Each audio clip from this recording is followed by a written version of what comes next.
හොඳයි සුබ දවසක් ළමයි. අද අපි මේ වීඩියෝ එකෙන් කරන්නේ වායු නියම වල part 2 වීඩියෝ එක. හරිද? මේක කලින් අපි තාපයේ ගොඩක් කොටස් කම්ප්ලීට් කරලා ඉවරයි. හරි. කලින් වීඩියෝ එකේ අපි වායු නියම සිද්ධාන්ත සහ මූලික ගණන් කිහිපයක් හැදුවා. දැන් මම මේ වීඩියෝ එකෙන් කරන්නේ වායු නියම වල දෙවෙනි කොටස. මේකේ සම්පූර්ණයෙන්ම අපි ගණන් කොටස් ටික තමයි හදන්නේ. past papers ගණන් සහ ටියුට් එකේ ගණන් කිහිපයක් හදමු. දැන් මුලින්ම ටියුට් එකේ බලමු ප්‍රශ්නාංක 35 අපි බොයිල් චාර්ජ් නියමේ කතා කරා සංයුක්ත වායු සමීකරණනේ. හරි. ඒ වගේම ඩෝල්ටන්ගේ ආංශික පීඩන නියමෙනේ. හරි පීඩන නියමේ. ඒ ටික ඔක්කොම කතා කරා අන්තිමට පරිපූර්ණ වායු සමීකරණෙත් එක්ක චාලක අනුපාතී ලාක්ෂණික සමීකරණෙත් කතා කරා. ඒ කියන්නේ මුල් කොටස් වල නම් ගණන් හැදුවා පරිපූර්ණ සමීකරණය දක්වා. ඊට පස්සේ චාලක අනුපාතී ලාක්ෂණික සමීකරණේ ඒකම මේ වායුවක වර්ගමත් වෙන මූල ප්‍රවේගයනේ. වර්ග ප්‍රවේගයේ වර්ගමත් වෙන ප්‍රවේග සූත්‍ර චාලක ශක්තිය වායු අණුවක වායුවක චාලක ශක්තියනේ මධ්‍යන චාලක ශක්තිය. ඒ ටික වැදගත් සමීකරණ ටක් ගාලා ඔප්පු කරගන්න පුළුවන් වෙන්න ඕනේ. හරි. සිලින්ඩර් එක බලන්න ප්‍රශ්නාංක ටියුට් එකේ 35. හරි සිලින්ඩරයක් තුල හයිඩ්‍රජන් වායුව උෂ්ණත්වය සෙල්සියස් 17ද පීඩනය 2.32.10.6යි පැස්කල් පරිමාව 2.4යි 10.3යි ඝන මීටර් ද වේ. හයිඩ්‍රජන් වල සාපේක්ෂ මෞලික ස්කන්ධය 2යි. H2 වායුව H2 මෞලයට gram 2යි. සරලත්ව වායු නියතේ 8.31ක්ද ඇවෝගාඩ්‍රෝ නියතේ 6.02යි 10.23යි මෞලයට දම් මේවා ගණනය කරන්න. ඒ සිලින්ඩරය තුල ඇති හයිඩ්‍රජන් මවුල ගාන. දැන් මෙතන අපිට කරන්න තියෙන්නේ ප්‍රශ්නාංක ටියුට් එකේ 35. හරි සිලින්ඩරයක් තුල හයිඩ්‍රජන් වායුව පුරවලා තියෙනවානේ. හරි මේ හිතන සිලින්ඩරය. මේකේ හයිඩ්‍රජන් වායුව තියෙන්නේ. කිසියම් මවුල ගානක් තියෙනවානේ හයිඩ්‍රජන් H2. හරි මේකේ තියෙන මවුල ගානේ ටික හොයන්න ඕනේ. හයිඩ්‍රජන් වල ළමයි මෞලික ස්කන්ධය කීයද? 2යි මෞලයට ග්‍රෑම් මෞලයට ග්‍රෑම්. එතකොට මේකේ දැන් හයිඩ්‍රජන් ස්කන්ධය මේකේ තුල තියෙන හයිඩ්‍රජන් ස්කන්ධය W ස්කන්ධයක් තියෙනවනේ. හරි මේකේ අණුගානක් තියෙනවා හයිඩ්‍රජන් නේ. අණුගාන හයිඩ්‍රජන් අණුගානේ. හරි ඊට පස්සේ මේකේ අපිට ගන්න පුළුවන් පීඩනය P. මේකේ ඇතුලේ පීඩනය කීයද? පරිමාව සහ උෂ්ණත්වය ටික වැදගත්නේ. පීඩනය 2.3යි 10.6යි පැස්කල්. ඊට පස්සේ මේකේ උෂ්ණත්වය සෙල්සියස් අංශක කීයද? 17 කෙල්වින් කරලා දාන්න ඕනේ. සෙල්සියස් අංශක 17යි කියන්නේ මේක කෙල්වින් කරලා දැම්මොත් කීයද? 273ක් එකතු කරන්න. සෙල්සියස් කෙල්වින් කරද්දී 273ක් එකතු කරොත් කීයද? 290ක් දෙන්නේ කෙල්වින්. ඔව් කෙල්වින් 290යි. මේකේ පරිමාව කීයද තියෙන්නේ? පරිමාව තියෙන්නේ 2.4යි 10 ඍණ 3යි ඝන මීටර. 2.4යි 10 ඍණ 3යි ඝන මීටර. ඉතින් මුලින්ම අහනවා මේකේ තියෙන මවුල ගාන. මවුල ගාන හොයන්න මොකක්ද කරන්න තියෙන්නේ? සිම්පල් ඒ. හරි දාන්න මෙතන මේක පරිපූර්ණයි කියලා උපකල්පනය කරලා වායුව PV සමානයි RT. පීඩනය අපි දන්නවා කීයද? හරි 2.3යි 10.6යි පරිමාව 2.4 වතාවක් 10.3යි සමානයි මවුල ගාන R 8.31යි නේ. හරි 100 බෙදීම වල පස්සේ ඕනනම් සුළු කරලා දාගන්න වෙනම හරි මෙතන RT නේ. R හරි T උෂ්ණත්වය කෙල්වින් 290යි නේ. සෙල්සියස් අංශක 17 නේ. හරි කෙල්වින් කරාම 290යි. ඉතින් ඔතනින් අපිට මවුල ගාන මේක එනවා ළමයි 2.31 කියලා එන්නේ සුළු කරලා බලන්න මවුල ගාන 2.31යි මවුල. මේ සිලින්ඩරය ඇතුලේ තියෙන හීලියම් මවුල ගාන. ඊට පස්සේ තියෙන්නේ සිලින්ඩරය තුල ඇති හයිඩ්‍රජන් අණුනේ. මේකේ හයිඩ්‍රජන් අණු කීයක් තියෙනවද? අපි අණු ගාන හොයද්දි මොකද්ද කරන්නේ? අණු ගාන හොයද්දි කරන්න ඕනේ මවුල ගාන වැඩි කරන්න ඕනේ ඇවෝගාඩ්‍රෝ නියතෙන්නේ. හරි ඇවෝගාඩ්‍රෝ නියති කියන්නේ මවුලයක තියෙන අංශු ගාන. අණු.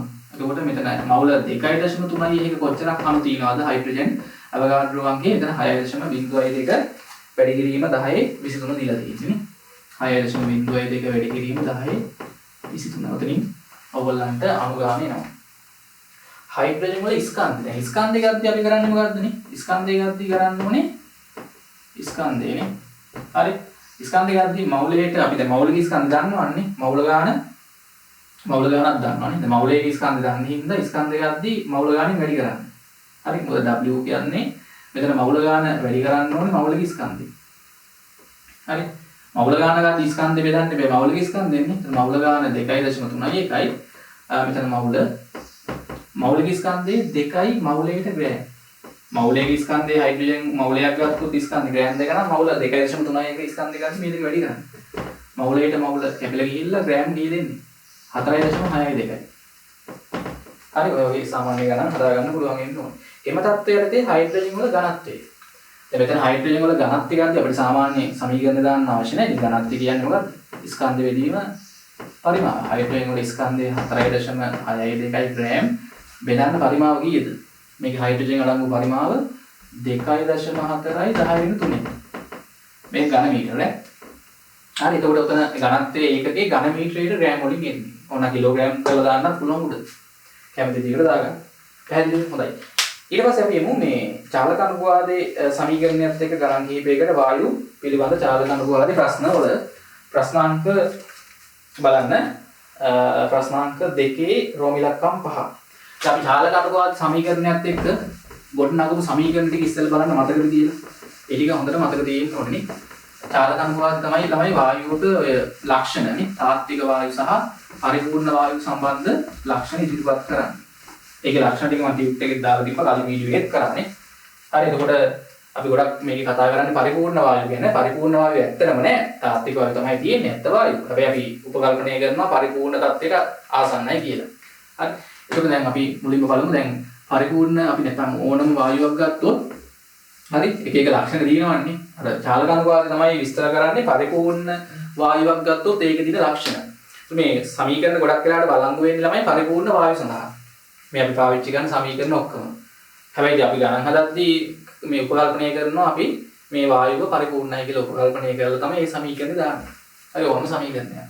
එතකොට මෙතන අපි ඉගෙන ගත්තා පරිපූර්ණ මේ මෙතන මේ වායු පිළිබඳ චාලක අනුපාතයේ ලාක්ෂණික සමීකරණය. මතකද PV සමානයි 3n1 simple m n c වර්ග භාග. හරි P කියන්නේ වායුවේ පීඩනය, V කියන්නේ පරිමාව. හරි simple m කියන්නේ වායු අණුවක අණු වායු ගණන් අණුවක ස්කන්ධය. හීලියම් නියොන් වගේ පරමාණු තියෙන වායුවක් නම් වායුවක ඒ කියන්නේ පරමාණුවක ස්කන්ධය.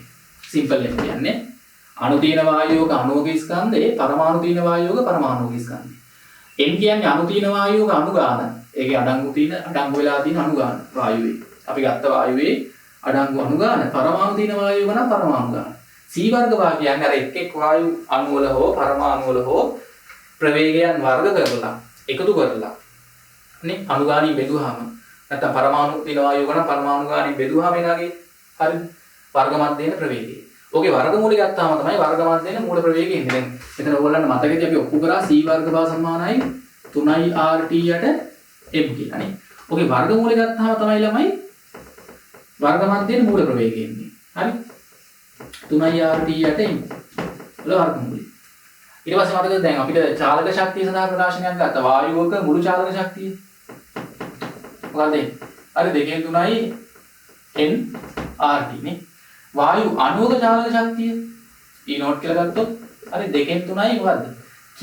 K කියන්නේ බෝල්ට්ස්මාන් නියතය. ඒතර ඕනම වායුවක ළමයි දැන් අණුවක චාලක ශක්තිය එකක චාලක ශක්තිය අණුවක අණු දින වායුවක නම් පරමාණු දින වායුවක නම් පරමාණුවක චාලක ශක්තිය ගත්තොත් උෂ්ණත්වයේ මත පමණයි හදාගන්නේ. මුළු චාලක ශක්තිය ගද්දී උෂ්ණත්වයත් බලපානවා මේ අණු ගානත් මේ මවුල ගානත් බලපානවා මවුල ගාන. හරි ඒක වැදගත්. මේ අණුවක චාලක ශක්තිය මේ ඔක්කොගේම චාලක ශක්තිය. හරි. නයිට්‍රජන් වායුවේ ප්‍රශ්නාංක දෙක බලන්න. චාලක අනුපාතී ලාක්ෂණික සමීකරණයත් එක්ක සම්බන්ධ ගණන් වල හරි ප්‍රශ්නාංක දෙක. සෙල්සියස් බිඳුවේදී නයිට්‍රජන් වායු අණු වල වර්ග මැදේන මූල ප්‍රවේගය කීයද දන්නේ? වර්ග මැදේන මූල ප්‍රවේගය. එහෙනම් මේක තමයි දාන්න ඕනේ. හරි. සෙල්සියස් බිඳුවේදී නේ. එතන මෙතන තුන් වරක් සරලත්ව වායුවේ 8.3යි. මෙතන උෂ්ණත්වය 273යි කෙල්වින්. සෙල්සියස් බිඳුවයි කියන්නේ 273ක් එකතු කරන්න. කෙලිම 273යි එන්නේ බෙදීම. එතන නයිට්‍රජන් හින්දා මෞලික ස්කන්ධ කීයද? n කියන්නේ 14යි 28යි නේ. 28යි මවුලේ ග්‍රෑම් හින්දා තමයි මේක කිලෝග්‍රෑම් වලින් දාන්න ඕනෙමයි ඈ නැත්තම් වැරදි. SI එකකින් ආදේශ කරොත් තමයි මෙතන උත්තරේ තප්පරයට මීටර වලින් එන්නේ. මෙතන ඒකට 400 කීයද? සුළු කරාම එන්නේ 400 අන්න. අර මවුලේ ග්‍රෑම් කිලෝග්‍රෑම් කරලා දාන්න ඕනේ. මේ එන්නේ මධ්‍යනාගයේ හැම වායු අණුවක්ම මේ නයිට්‍රජන් වල මේ වේගින් යන්නේ නැහැ. මේ මධ්‍යනාගයක් එන්නේ මධ්‍යේන වර්ග මධ්‍යේන මූල ප්‍රවේගයක් එන්නේ. හරි ඔක්කොම අණු ඔය වේගින්ම යන්නේ නැහැ. එක එක වේග වලින් යනවා එක එක දිශාවලට. හරි. හරි. ඊට පස්සේ රෝම ඉලක්කම් 6 මේ පස්වෙනි එක අපි හදන්නේ ප්‍රශ්නාංක දෙකේ රෝම ඉලක්කම් 5. හරි. රෝම ඉලක්කම් 6 බලන්න. පරිපූර්ණ වායුවක වර්ග මධ්‍යන මූල ප්‍රවේගයේ c වේ. වායුව නියත පරිමාවක් යටතේ රත් කළ විට පීඩනය p සිට 3p දක්වා වැඩි වේ නම් නව වර්ග මධ්‍යන මූල ප්‍රවේගය කොපමණද? දැන් මෙතන තමයි පීඩනය වැඩි කරා පරිමාව නියතව තියාගෙන රත් කරලා. එතකොට අපිට උෂ්ණත්වය තමයි හොයාගන්න වෙන්නේ නේ. හරි? මම ඉලක්කම් 6. දැන් මේ ආරම්භක අවස්ථාවේ වායුවේ පීඩනය p. හරි පරිමාව v. ඒක රත් කරාම ළමයි උෂ්ණත්වය වැඩි වුණානේ. හරි මේක උෂ්ණත්වය T1 කෙල්වින් මේක T2. පීඩනය වැඩි වුණා 3p දක්වා රත් කරලා. දැන් මේ වායු අණු වල අපි ගත්තොත් පරිමාව කොහොමත් වීම තමයි. හරි මේ වෙලාවේ වායු අණු වල වර්ග මධ්‍යන මූල ප්‍රවේගය c. මේ වෙලාවේ අපි ගමු මොකක් හරි c නෝට් කියලානේ. හරි එනි කරන්න තියෙන්නේ දැන් ඕගොල්ලන්ට පළවෙනි අවස්ථාවේ නම් c නේ. හරි එතන මෙතන c සමානයි මොකක්ද දෙන්නේ? 3r T1 යට m මෞලික ස්කන්ධය වෙනස් වෙන්නේ නැහැ. එකම වායුවනේ වර්ගමූලය. මෙතන අපි ලියුවොත් c0 සමානයි වර්ගමූල 3r T2 උෂ්ණත්වයේ යට m. ඉතින් ඔයගොල්ලන්ට කරන්න තියෙන්නේ දැන් මේකේ ස්කන්ධයයි පරිමාවයි නියතියින්ද අපිට දැන් මේක ළමයි පීඩන නියමයි. පීඩන නියමය දැම්මොත් මොකක්ද වෙන්නේ? හරි p යට T1 සමානයි 3p යට T2 නේ. ඔන්න සම්බන්ධයක් එනවා. ඔතනින් ඔයගොල්ලන්ට අපිට ගන්න පුළුවන් නේ T2 යට T1 අනුපාතය ගත්තොත් කී දෙන්නේ? දැන් උෂ්ණත්වයයි කලින් උෂ්ණත්වයද අනුපාතය 3ක් දෙන්නේ. හරි මේ පීඩන නියමය දැම්මේ. පීඩන නියමය දාන්න පුළුවන් මොකද මේකේ වායු ස්කන්ධයක් නියතයි පරිමාවක් නියතයි. උෂ්ණත්වයයි පීඩනය තමයි වෙනස් වෙන්නේ.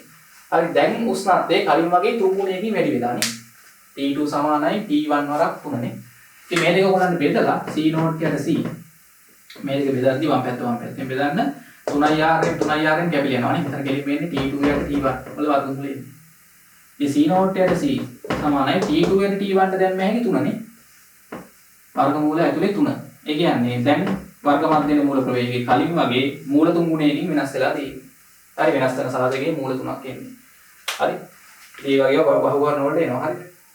ඊට පස්සේ රෝම ඉලක්කම් 7. සිලින්ඩරයක් තුල O2 සහ හයිඩ්‍රජන් වායු මිශ්‍රණයක් ඇත. ඒවා කෙල්වින් 500ක උෂ්ණත්වයේදී තාපජ සමතුලිතව ඇත. අර සිලින්ඩරයක් තුල ඔක්සිජන් වායුවයි හයිඩ්‍රජන් වායුවයි තියෙනවා. හරි සමතුලිතව තියෙනවා. හරිද? ඇතුලේ වායු වර්ග දෙකක් වායු මිශ්‍රණයක් නේ. ඒ වායු මිශ්‍රණයක් තියෙද්දි වායු මිශ්‍රණයේ මුළු පීඩනය ගද්දි මොකද කරන්නේ? අර එක් වායු මගින් තනියෙන් ඇති කරන පීඩන ආංශික පීඩන වල එකතු වෙන තමයි මුළු පීඩනය එන්නේ. හරි දැන් මේකේ කෙල්වින් 500 තියෙන්නේ. වායු අණු දෙවර්ගයේම අණුවක මධ්‍යන චාලක ශක්තිය අහනවා. හරි මේ තියෙන සිලින්ඩරයේ මේකේ ඔක්සිජන් වායුවක් තියෙනවා හයිඩ්‍රජන් වායුවක් තියෙනවා. කෙල්වින් 500ක උෂ්ණත්වය. හරි ඔක්සිජන් වායුවත් මේ බාධන තුල ව්‍යාප්ත වෙලා තියෙනවා. සිලින්ඩරය තුල හයිඩ්‍රජන් වායුවක් තියෙනවා හැමතැනම. දැන් ඔක්සිජන් වායුවේ චාලක ශක්තියනේ. ඒක විතර දාන්නේ මුළු චාලක ශක්තිය හින්දා 2න් 3යි NRT දාන්න. EO2. හරි ඔක්සිජන් වායුවේ චාලක ශක්තියනේ කෙල්වින් 500 දී අහලා තියෙනවා. ඉතින් මෙතන මුළු චාලක ශක්තියනේ අණුවකනේ. ඔව් අණුවක මෙතන අහලා තියෙන ඔක්සිජන් වායුවේ අණුවක චාලක ශක්තිය. ඒක 2න් 3යි KT. හරි 2න් 3යි KT. ඉතින් මෙතන අන්න බෝල්ට්ස්මාන් නීතියෙන් අපිට ගාන දෙන්න ඕන මෙතන දීලා නැති බලන්න. සාමාන්‍යයෙන් ගානක් කවර බෝල්ට්ස්මාන් නීතියගේ දෙනවා. උතන බෝල්ට්ස්මාන් නීතියගේ දාගන්න මෙතන අගය හරි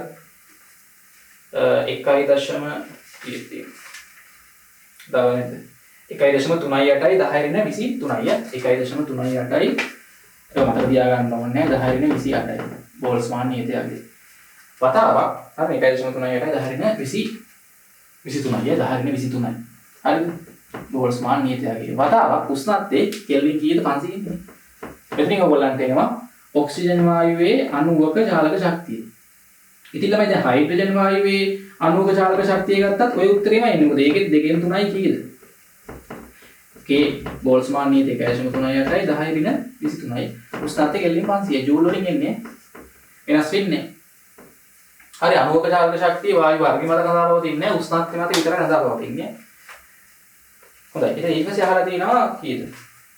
රෝම ඉලක්කම් ඉතින් පස්සේ ඔව් B නේ වායුව දෙවර්ගයේම චාලක ශක්තිය සමානයි. ඔක සුළු කරලා බලන්න 1.04යි 10^20යි ජූල් කියලා එන්නේ.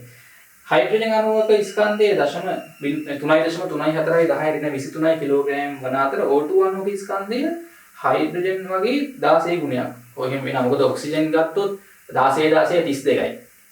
නේ මවුලේට ග්‍රෑම් ඔක්සිජන් වල හයිඩ්‍රජන් වල 2යිනේ මවුලේට ග්‍රෑම්. දෙවරක් 16 32ක් එන හින්දා 16 ගුණයකින් විශාලයි ස්කන්ධය. අණු දෙකේම වර්ග මධ්‍යන මූල ප්‍රවේගයන් අහනවනේ. ඒතර වර්ග මධ්‍යන මූල ප්‍රවේගයෙන් ගත්තම මොකද්ද කරන්න වෙන්නේ? මේ අණුවක ජාලක ශක්තිය අහන්නේ. ඒතර ඕන කාට හරි දැන් C ඔලාගේ ගාද්දි වර්ගමූල 3යි RT යට එන්නේ නේ.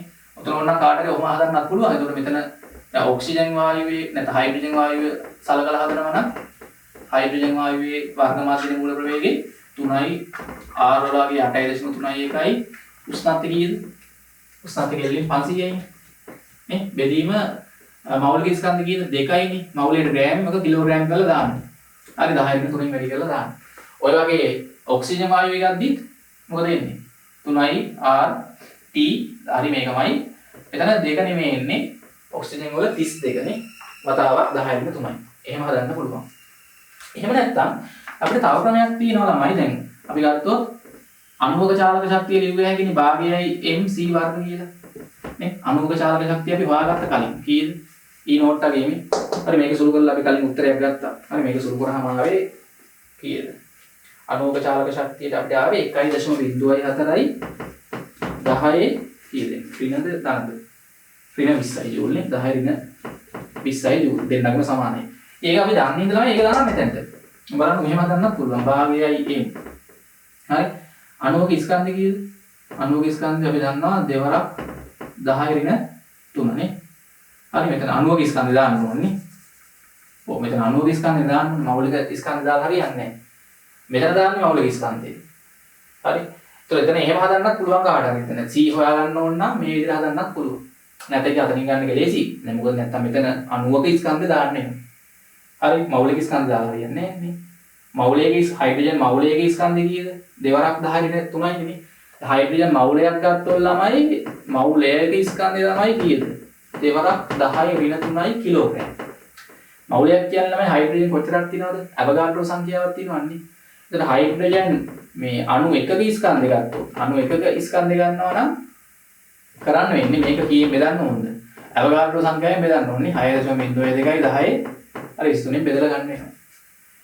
දැන් තමයි මේවා ගන්න ඉතින් ප්‍රශ්නයක් නැහැ. ඉතින් මෙතන ඒ වගේ දාලා එන්ට මේනාගේ C කොහොම හොයන්නත් පුළුවන්. E වලගේ දාන්නේ හින්දා. හරි. ඊට පස්සේ හයිඩ්‍රජන් වායුව ගත්තොත් ඒ වගේ මේ ඔක්සිජන් මේ හයිඩ්‍රජන් වායුවනේ ඔක්සිජන් වායුව ගත්තොත් ඒ වගේ 16 ගුණයක ස්කන්ධයක් තියෙනවා. හරි. ඒවත් පොඩ්ඩක් තේරුම් ගන්න. හොඳයි. හරි අපි උදින පස්සේ තව ගණන් කීපයක් බලමු ඉක්මනට. හරි අපි තව ගණන් කීපයක් බලමු. ප්‍රශ්නාංක 3 බලන්න ඔක්සිජන් වායුවේ උෂ්ණත්වයේ සෙල්සියස් අංශක 47ක් වන විට එහි වර්ග මධ්‍යන මූල ප්‍රවේගයේම පවතින N2 නයිට්‍රජන් වායුවේ උෂ්ණත්වය ගණනය කරන්න. O2 වල සහ නයිට්‍රජන් වල සාපේක්ෂ අණුක ස්කන්ධයන් පිළිවෙලින් 32යි 28යි වේ. දැන් O2 වායුව ළමයි සෙල්සියස් අංශක 47 තියෙද්දි හරි මෙන්න ඔක්සිජන් වායුව මේ තියෙනවා. හරි සෙල්සියස් අංශක 47. සෙල්සියස් අංශක 47යි කියන්නේ මෙතන 273ක් එකතු කරොත් කීයද කෙල්වින්? 273ක් එකතු කරොත් 320යි නේ. කෙල්වින් 320යි. හරි. දැන් මේකේ තමයි වර්ග මාධ්‍යන මූල ප්‍රවේගය. හරි 3යි RT යට m වල වර්ගමූලනේ. මෙතන ඕනනම් ඕගොල්ලන්ට C සමානයි 3 වරක් RT ද 8.31යි T කීයද කෙල්වින් 320යි m. ඔක්සිජන් වල අපි ගත්තොත් 32 වතාවක් 10 ඍණ 3නේ මවුලයට ග්‍රෑම් මවුලයට කිලෝග්‍රෑම් කරලා දාන්න ඕනේ. එතකොට මෙන්න මේ වර්ග මධ්‍යන මූල ප්‍රවේගයේම තියෙන විදිහට අපි නයිට්‍රජන් වායුව තියාගන්න ඕන උෂ්ණත්වය අහනවානේ. ඒ නයිට්‍රජන් වායුවේ සහ ඔක්සිජන් වායුවේ වර්ග මධ්‍යන මූල ප්‍රවේගනේ අහලා තියෙන්නේ. ඔව්. හරි. ඒ කියන්නේ ඔක්සිජන් වායුව සෙල්සියස් 47 දී වර්ග මධ්‍යන මූල ප්‍රවේගයක් තියෙනවා. O2 වායුව ගමන් කරන ප්‍රවේගය අනු යන ප්‍රවේගයේම තියෙන N2 වායුව තියාගන්න ඕන උෂ්ණත්වය. ඒ N2 වායුව කොච්චර උෂ්ණත්වයක තිබ්බොත්ද නයිට්‍රජන් වල වර්ග මධ්‍යන මූල ප්‍රවේගය මේ යගේම වෙන්නේ. එහෙනම් කරන්න තියෙන මෙතන උෂ්ණත්වය T නම් හරිද? ඒතර යාගෙත් අපිට ගන්න තියෙන්නේ අර C යගෙන්නේ 3RT යට m වල වර්ගමූලය. ඒතර මෙතනට දාන්න වෙනවා මේ උත්තරේ. හරි මෙතන උත්තරේ දාන්න මේ පැත්තට. හරි. මේක දාන්න මෙතනට සමානයි 3යි හරිද R 3යි R කියන්නේ 8.31යි T කීයද? ඒක තමයි හොයන්න ඕනේ. හරි බෙදීම එයාගේ 28යිනේ. 28 වරක් 10 ඍණ 3. අර සීට මේ සුළු කරාම උත්තරේ මෙන්න ඕනේ හින්දා මම මේකම දාන්නම් 3 වරක් 8.3 එක වතාවක් 320. බෙදීම 32 වරාවක් 10 ඍණ 3. දෙපැත්ත වර්ග කරන්න. අර දෙපැත්ත වර්ග කරාම වර්ගමූල අයින් වෙනවනේ. මේක ඔන්න සුළු කරලා දා ගන්න පුළුවන්. එහෙම ඕනේ නැහැ. මෙතන ලේසි මොකද කැපිලා යනවා. බලන්නකො මෙතන 10 ඍණ 3 10 ඍණ 3 කැපිලා හැකිනේ. හරි 8.3 එකයි 8.3 එකයි කැපිලා හැකි. හරි 3ට 3 කැපිලා හැකි. ඉතින් මෙතන ගෙලින් මෙන්නේ කීයද උඩ? හරි t යුක්ත කරොත් කීයද බලන්න. t යුක්ත කරොත් 28 මෙහාට හරස් ගුණ කරන්න 320 වරක් 28 හරිද? බෙදීම මෙතන 32. ඔන්න. කෙලින් වලින් එන්නේ. හරිද? ඔතන සුළු කරාම මෙතන ආපහු කෙලින් එනවනේ. 32 32 කැපිලා ගියාම 10යි කීයද? 280යි එන්නේ. 32ට 1යි 320ට 10යි 28 ඒව 10ක් කීයද? 280යි කෙල්ලේ. ඒ නයිට්‍රජන් වායුව ළමයි මේ උෂ්ණත්වය තියෙද්දී සහ ඔක්සිජන් වායුව මේ උෂ්ණත්වය තියෙද්දී මේ වායු දෙකේම වර්ග මධ්‍යන මූල ප්‍රවේග සමානයි. හරි ඔයා පොඩ්ඩක් බලන්න හදන විදිය ලේසි ප්‍රශ්න බහුවර්ණ වල එනවා. හරිද? හොඳයි ඊට පස්සේ ඔය වගේ එක එක ප්‍රශ්න අහලා තිනවා. හරිද? ඊට පස්සේ බලන්න මෙතන තව අපි පොඩි ගණනක් බලමු. O2 වායුව. හරිද? ප්‍රශ්නාංක 7 O2 වායු සාම්පලයක් කෙල්වින් 301ක උෂ්ණත්වයේදී අණුවක මධ්‍යන චාලක ශක්තිය ගණනය කරන්නලු. හරි අණුවක මධ්‍යන චාලක ශක්තිය ගණනය කරන්නලු. ඉස්සෙල්ලා බලන්න ප්‍රශ්නාංක 7. ප්‍රශ්නාංක 7 ඔක්සිජන් වායු සාම්පලයක් කියන ඔක්සිජන් වායුව කෙල්වින් 301 දී කෙල්වින් 301 තියෙන්නේ ඔක්සිජන් වායුව. හරි යාගේ අපෙන් අහන අණුවක මධ්‍යන චාලක ශක්තිය 2න් 3යි k නේ 2න් 3යි k. හරි එතන මෙතන 2න් 3යි k බෝල්ට්ස්මාන් නීතියගේ අපිට කලින් ආවෝගේ මේක දීලා තියෙනවා ගන්න බෝල්ට්ස්මාන් නීතියගේ දීලා නැහැ අවගාඩ්‍රෝ නීතියයි සර්වත්වාමීතිය දීලා තියෙන හින්දා මේ k කියන්නේ මොකද්ද? ඔයගොල්ලෝ දන්නා බෝල්ට්ස්මාන් නීතිය කියන්නේ සර්වත්වාමීතිය බෙදීම අවගාඩ්‍රෝ නීතියනේ. මෙතන සර්වත්වාමීතිය දීලා තියෙනවානේ 8.3 අවගාඩ්‍රෝ නීතිය දීලා තියෙනවානේ. ඒකින් මම මෙතන k ට දානවා 8.3 බෙදීම අවගාඩ්‍රෝ නීතිය දීලා තියෙනවා කීයද 6.02 වතාවක් 10 23නේ. අර ඔක සුළු කරාම තමයි එන්නේ බෝල්ට්ස්මාන් නීතිය. එතන උෂ්ණත්වය ළමයි 301යි. 301යි. හරි. ඔය මේක අර ඔයාලට පේනවා මෙතන නිකන් කැපිලා යන දීලා තියෙනවා. මෙතන දැන් මේ IC දෙකක් හදා ගන්න පුළුවන්. මෙතන 10 බල දෙකක් දීලානේ. IC 2යි 301යි කැපෙන්න තමයි එහෙම දීලා තියෙන්නේ. හරි ඒකයි එහෙම දීලා තියෙන්නේ. K වලගේ නොදී R සහ N දීලා තිබ්බනේ. ඒ දෙක දාන්න. බෝල්ට්ස්මාන් නීතිය කියන්නේ R බෙදීම සර්වත්වාමී බෙදීම අවගාඩ්‍රෝ නීතිය යගේ. හරි ඒක පොඩ්ඩක් මතක තියාගන්න. ඔතන දැන් සුළු කරාම තමයි යගයක් එනවනේ. ඔක්සිජන් වායුවේ අණුවක මධ්‍යන චාලක ශක්තිය එන්නේ. ඊට පස්සේ කියන එමගින් එම උෂ්ණත්වයේම පවතින හයිඩ්‍රජන් සහ නයිට්‍රජන් අණුවල මධ්‍යන චාලක ශක්තිය අපෝහණය කරන්නලු නේ. දැන් අණුවක චාලක ශක්තිය ගත්තොත් ළමයි උෂ්ණත්වයේම තීරණය වෙන්නේ. දැන් එම උෂ්ණත්වයේම තියෙන නයිට්‍රජන් වායුව නෙමෙයි මොන වායුවක් ගත්තත් මොකද වෙන්නේ? ඔය උත්තරේම තමයි එන්නේ. ඒක වෙනස් වෙන්නේ නැහැ. යාගේ දෙකෙන් තුනක වෙනස් වෙන්නේ උෂ්ණත්වයේ ඒකමයි. කෙල්ලෙන් 301යි. හරි මේ වගේ පොඩ්ඩක් හිතන ප්‍රශ්නත් එක්ක බහුවර්ණ වල එහෙම එන්න පුළුවන්. හරි. හොඳයි ඊට පස්සේ ප්‍රශ්නාංක තව මේකේ ගණන් ගොඩක් තියෙනවා. හරි. ප්‍රශ්නාංක ඊට පස්සේ බලන්න 8 නේ. වායුවක උෂ්ණත්වය සෙල්සියස් අංශක 28ක් වේ. යම් අගුණක් තුල වායුව 0.8යි මවුල ඇත. අවගාඩ්‍රෝ අංක දන්නවා R දන්නවා. වායුවේ එක් අණුවක මධ්‍යන චාලක ශක්තිය ගන්න තියෙන්නේ නේ. හරි එමගින් වායුවේ මුළු චාලක ශක්තිය අහනවා. දැන් එතරම් අර වගේ මේ වගේම ගන්න පුළුවන් නේ. හරි ඒකෙත් උෂ්ණත්වයේ සෙල්සියස් අංශක 28යි. සෙල්සියස් අංශක 28යි තියෙන්නේ. හරි සෙල්සියස් අංශක 28යි. නේ තියෙන්නේ. මවුල කොච්චරක් තියෙනවද? 0.8යි මවුල නේ වායුවේ උෂ්ණත්වයේ සෙල්සියස් අංශක 28යි. ඔක කෙල්ලින් කරොත් නම් ළමයි එන්නේ 301යි නේ. ඔව්. ඒකේ දැන් අණුවක චාලක ශක්තිය අහන හින්දා 2න් 3යි k බෝල්ට්ස්මාන් නීතියගේ ගත්තී R යට එන්නේ නේ. හරි බෝල්ට්ස්මාන් නීතිය කියන්නේ R යට එන්නේ හින්දා සර්වත්වාමීදී 8.3 බෙදීම මෙතන කීයද? 6.02 වතාවක් 10 23 නේ. 10 23 අවගාඩ්‍රෝ නීතිය. මම මේ ළමයි බෝල්ට්ස්මාන් නීතිය අගේ දන්නේ නැහැ නේ. ඒක දීලා නැති හින්දා අපි R සහ N ගෙන් දාගමු. N එකෙන් R සහ N එක. R දානවා N එක. R බෙදීම N එක තමයි k.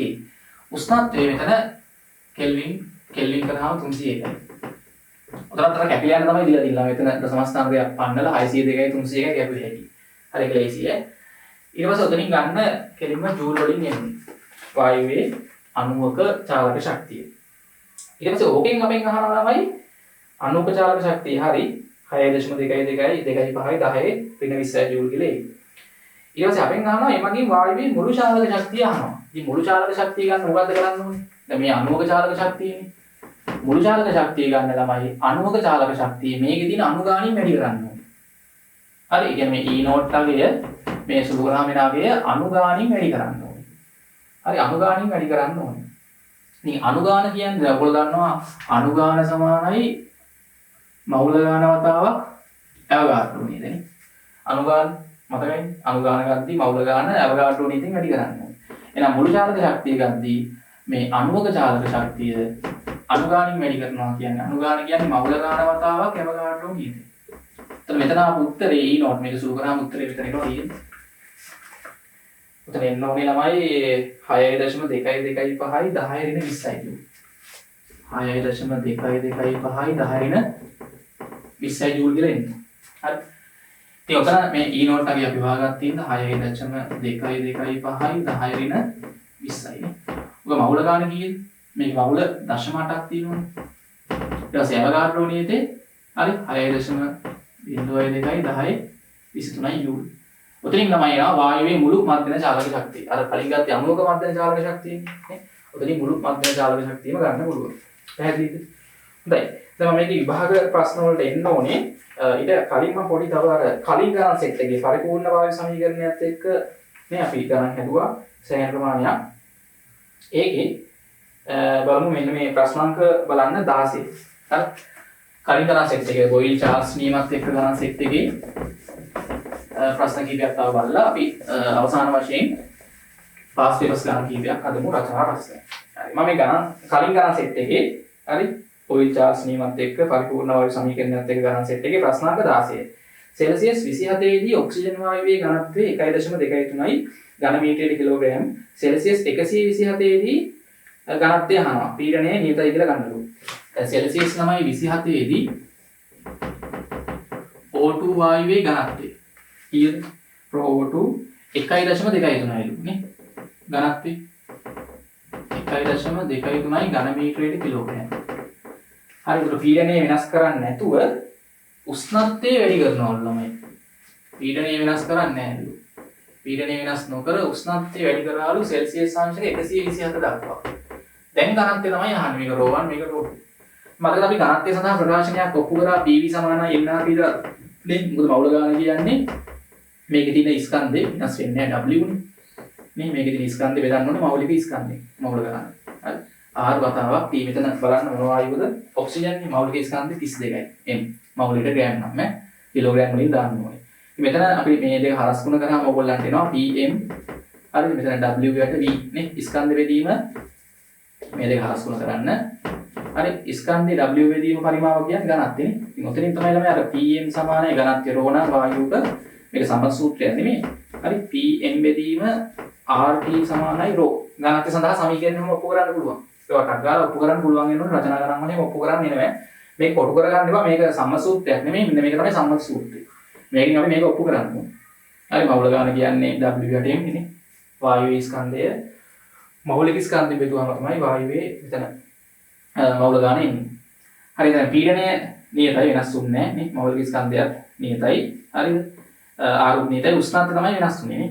ඉතින් මෙතන ඔයගොල්ලන්ට ආදේශ කරන්න පුළුවන් දැන් ඝනත්වයේ සෙල්සියස් කීයද මෙතන? හරි. මම ρ සමානයි ρ1 දන්නවන්නේ. හරි. ρ සමානයි PM යට RT නේ. දැන් සෙල්සියස් අපි 27 මේකට ආදේශ කරොත් සෙල්සියස් 27 දී ඝනත්වය කීයද? 1.23. පීඩනය දන්නේ නැහැ. P මෞලික ස්කන්ධයක් හරි M නේ. R උෂ්ණත්වය කීයද? කෙල්වින් කරොත් සෙල්සියස් 27 කෙල්වින් කරාම 300. හරි. ඔක අංක 1. දැන් සෙල්සියස් 127 දී ඔය ඔක්සිජන් වායුවේ ඝනත්වය නේ ρ. හරි. ඔය දන්නේ නැහැ. පීඩනය වෙනස් වුන්නේ නැහැලු. මෞලික ස්කන්ධයක් නියතයි. සරවත් වායු නියතයි R නේ. ඒවත් නියතයි. එතන කෙල්වින් කීයද? 400යි. අංක 2. දැන් කරන්න තියෙන්නේ අංක 2 අංක 1කින් බෙදන්න. බෙදුවම ρ යට වම් පැත්ත බෙදන්න. මෙතන මේකේ PMR කැපිලා ගිහිල්ලා කී දෙන්නේ? හරිද? මෙතන 300 යට 400ක් කියලා එනවා. බිංදු දෙක බිංදුවක් අපල දාන්න 1.23 හරස් ගුණ කරලා 4න් 3ෙන් වැඩි කරාම ρ ඝන මීටරයට කිලෝග්‍රෑම් වලින් නේ නව ඝනත්වය. හරි. ඒ වගේ ගණන් වැදගත්. හරි ඊට පස්සේ ප්‍රශ්නයක් අපි බලමු මෙන්න මේ 20. පරිමාව ඝන සෙන්ටිමීටර් 100ක් වූ වීදුරු බල්බයකට සිහින් කේශික වටයක් රූපයේ පරිදි සවි කර ඒ තුළට සෙන්ටිමීටර් 25ක රසදිය ගඳක් ඇතුළු කිරීමෙන් වීදුරු බල්බය තුළ පමණක් වායුව සිර කර ඇත. වායුගෝලීය පීඩනයේ රසදිය සෙන්ටිමීටර් 75ද උෂ්ණත්වය සෙල්සියස් 24ද වේ. දැන් බල්බයේ උෂ්ණත්වය සෙල්සියස් 87 දක්වා රත් කළ විට වායුව වීදුරු බල්බය තුළ පමණක් සිර වී තිබීම සඳහා ඒ තුළ අඩංගු කළ යුතු රසදිය ගඳේ උස හොයන්නලු. හරි. බොයිල් චාල්ස් අවස්ථා සමීකරණත් එක්ක හිතන්න ඕන ගන්න. පොඩක් ඒකේ මම රූප දෙකක් එක්ක ඇඳලා විස්තර කරන්න. දැන් සෙල්සියස් මුලින් තියෙන 27 වෙන්න බල්බේ. මේක තුල තමයි වායුව අන්තර්ගත වෙලා තියෙන්නේ දැන්. මෙතන තමයි ළමයා නලේ තියෙන්නේ. හරි.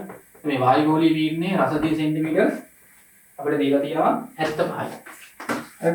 රසදිය සෙන්ටිමීටර් 75යි. ඊට වායුගෝලයෙන් ඇති කරන පීඩනය. රසදිය සෙන්ටිමීටර වලින් පැස්කල් කරගන්න ඕනේ නෑ. මෙතන දාලා තියෙන රසදිය ගඳ ළමයි සෙන්ටිමීටර කොච්චර උස රසදිය ගඳක් තියෙන්නේ මේ වෙලාවේ. සෙන්ටිමීටර 25ක් උස රසදිය ගඳකින් තමයි මේ වායුව අපි මෙතන සිර කරගෙන ඉන්නේ. මෙන්න සෙන්ටිමීටර 25ක් උස රසදිය ගඳ. එළිම සිරස්ස තියෙන්නේ රසදිය. දැන් මේකේ වායුව තමයි. වායුවේ පරිමාව බල්බේ පරිමාවටම සමානයි. දැන් මෙතන සෙල්සියස් අංශක 27 තියෙන්නේ මේ වෙලාවේ නේ. හරි මේකේ මවුල ගානේ නේ උෂ්ණත්වය T1 පරිමාවක් V. හරි පීඩනය P1. හරි මේ වෙලාවේ වායුවේ පීඩනය ලිව්වේ කොහොමද? නේද මේක සමතුලිතව දිනාගෙන උඩින් පහළ දෙන පීඩන මොනවද? 75යි 25යි. යටින් උඩට තල්ලු කරන පීඩනේ මෙතන පීඩන සමාන කරන්නේ. වායුවෙන් ඇති කරන පීඩනේ මෙතනින් උඩට. උඩින් පහළ දෙන පීඩන 75යි මේකෙන් එනවා තව 25ක් නේ. රසදිය ගඳෙන් එන පීඩනේ 25ක් වෙනවා. වායු ගෝලයෙන් එන පීඩනේ 75ක් වෙනවා. ඔය දෙකම දරා ගන්නවා මේ වායුවෙන් ඇති වෙන පීඩනේ මෙතන බැලන්ස් එකේ තියෙද්දි වායුවේ පීඩනේ මේ වෙලාවේ 25යි 75යි කීයද? රසදිය සෙන්ටිමීටර 100ක පීඩනයක් තමයි එන්නේ. දැන් ළමයි මේක අපි රත් කරනවා. හරි මේක රත් කරද්දී අරනම් රසදිය ගන්න උඩ යන්න බෑ මොකද ඇතුළේ පීඩනේ වැඩි වෙන හින්දා.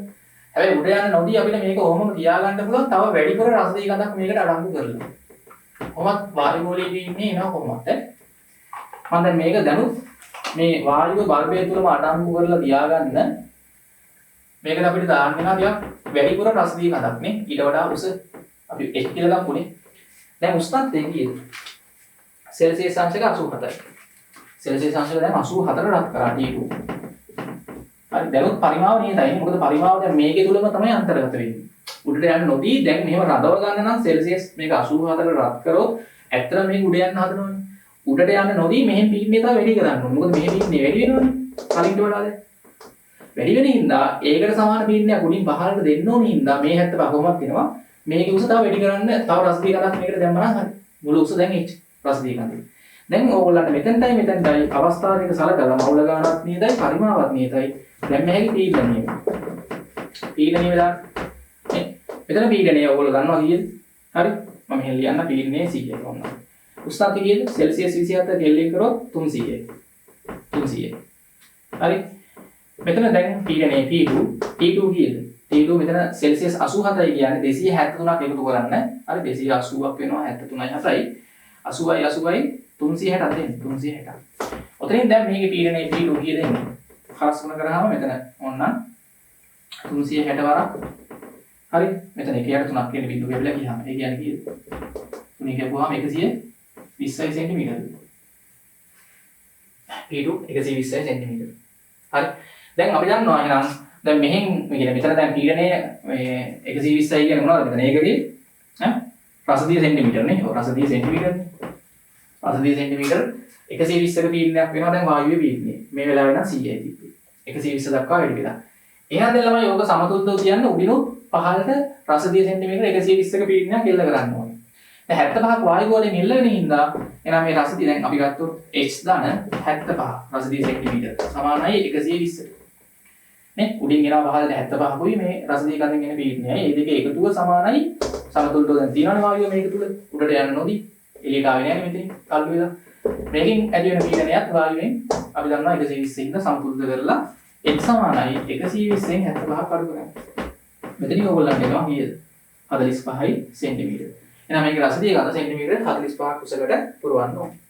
හොඳයි අපි එහෙනම් තව රචනා ප්‍රශ්න දෙකක් හදලා සම්පූර්ණ කරමු පාස් වෙලස් ගණන් දෙකක්. වායුත් එක්ක ආපු. හොඳයි අපි රචනා කරන දෙකක් හදමු. පළවෙනියෙන්ම මේ 1996 ගාන රචනා ගැටලුව රචනා ප්‍රශ්න අන්තිමට තියෙනවා ටියුට් එකේ වායු නියම සම්බන්ධ පාස් පේපර්ස් ගණන්. බලන්න පරිමාව 0.01 ඝන මීටර වූ සිලින්ඩරයක් තුල 1.5යි 10යි 6යි හරි පැස්කල් නැත්නම් වර්ග මීටර නිව්ටන් පීඩනයක් යටතේ පවතින හීලියම් වායුව සාපේක්ෂ පරමාණුක ස්කන්ධ 4යි. හීලියම් කියන්නේ පරමාණු දින වායුවක් නේ. නොයදෙන සුළු ඇදෙන්නේ නැහැ. තුනේ ප්ලාස්ටික් ද්‍රව්‍යයකින් සාදා ඇති කුඩා බැලුන පිරවීම සඳහා යොදාගෙන ඇත. ඒ කියන්නේ බැලුනේට වායුව පිම්බුවාට මේ පිරෙව්වට බැලුන් එක පිම්බෙන්නේ නැහැ. හරි. නිකන් ඩුඩයි කියලා හිතන්නේ බැලුනේ. දැන් ස්ට්‍රබල් බැලුනයක් අපි හුලං යවන්න පරිමාව වැඩි වෙනවනේ. මේක එහෙම එකක් නෙමෙයි. නිකන් මේක ඩුඩ බැලුනයක්. හරි. නොයදෙන සුළු කියලා කියන්නේ ඒක නැදෙන්නේ නැහැ. තුනේ ප්ලාස්ටික් ද්‍රව්‍යයකින් හදපු බැලුන්. මෙන්න බැලුන හැකිලෙන සුළු අතර එක් බැලුනේට 10 දෙවරක් 10.3යි. ඝන මීටර උපරිම පරිමාවක් ඇත. එක මෙවැනි බැලුනයක් එහි උපරිම පරිමාව දක්වා, ඒ කියන්නේ උපරිම පරිමාව දක්වා දෙවරක් 10.3යි ඝන මීටර දක්වා අපි වාතයේ පිරෙව්වහම වාතය කියන්නේ හීලියම් නේ. හරි හීලියම් පුරවන්නේ. එක්වරක් 10.5 පැස්කල් වන වායුගෝලීය පීඩනයේ යටතේ හීලියම් වායුවෙන් පුරවා ඇතයි සලකන්නේ. වායුවේ උෂ්ණත්වය සෙල්සියස් 27ක් නම් බැලුනේ තුල ඇති වායුවේ ස්කන්ධය ගණනය කරන්න. හරි. දැන් තමයි මේ වගේ උගුරු දෙකකට සමහර අය බැලුම් පුරවල දෙන්නේ නේ. හරි වායුවේ ගෑස් සිලින්ඩරේ ගියාගෙන නේ. දැන් මේක තමයි හීලියම්. හීලියම් සිලින්ඩරේ මේ තියෙන්නේ. හරි මේ තියෙන හීලියම් වායුව තියෙන සිලින්ඩරේ. මේකේ පීඩනය වැඩි. මේක ගොඩක් මේකේ මවුල ගානක් තියෙනවා. ඒතුලේ සම්පීඩනය කරලා තියෙන්නේ. හරි. මේ සිලින්ඩරේ මෙතන ආරාමේ අපි දාලා මේ මෙතනින් ඔන්න විවුර්ත කරලා මේකේ වායුව ගන්න පුළුවන් එළියට. හරි. හරි මෙතන ආරාමයක් දාන්නේ ඔහොම තියෙන්නේ. හරි මේ බටේට සම්බන්ධ කරලා බැලුනේ හරි මේ තියෙන්නේ බැලුම්. හරි. මේ බැලුනයක් ගත්තොත් ප්ලාස්ටික් බැලුනයක් නේ. මේකේ පරිමාව වැඩි වෙන්නේ නැහැ. මෙයාගේ උපරිම පරිමාව ලෙස දීලා තියෙන්නේ කීයද? හරි. මේකේ පරිමාව බැලුනේ එක දෙවරක් 10.3යි. හරි මේ බැලුනේ එක පරිමාව දෙවරක් 10.3යි ඝන මීටර. හරි. උෂ්ණත්වය තියෙන්නේ සෙල්සියස් කීයද? 27 නේ. සෙල්සියස් 27. එතකොට මේක පීඩනය කීයද? සාමාන්‍ය වායුගෝලීය පීඩනයම තියාගන්න අපි මේකට හීලියම් වායුව ඇතුළට පුරවනවා. ඊට වඩා පීඩනය වැඩි වෙන්නේ නැහැ මේ වෙලාවේ.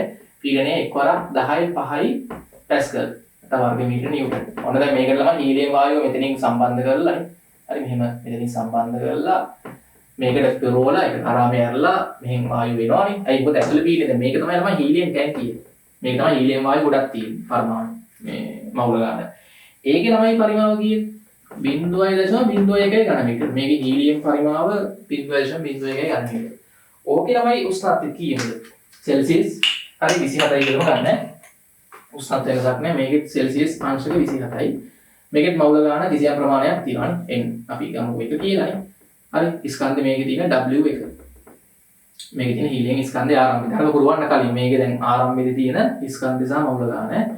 සහ මේකේ ළමයි පීඩනය. හරි මේකේ පීඩනය ගොඩක් වැඩි නේ. කීයද පීඩනය? 1.5යි 10.6යි පැස්කල් හරි වර්ග මීටර නිව්ටන් හරිය. 1.5යි 10.6යි පැස්කල්. ඔන්න ඕකේ ඇතුලේ තියෙන හීලියම් වායුවේ අපිට වැදගත් ලක්ෂණ ටිකනේ. හරි.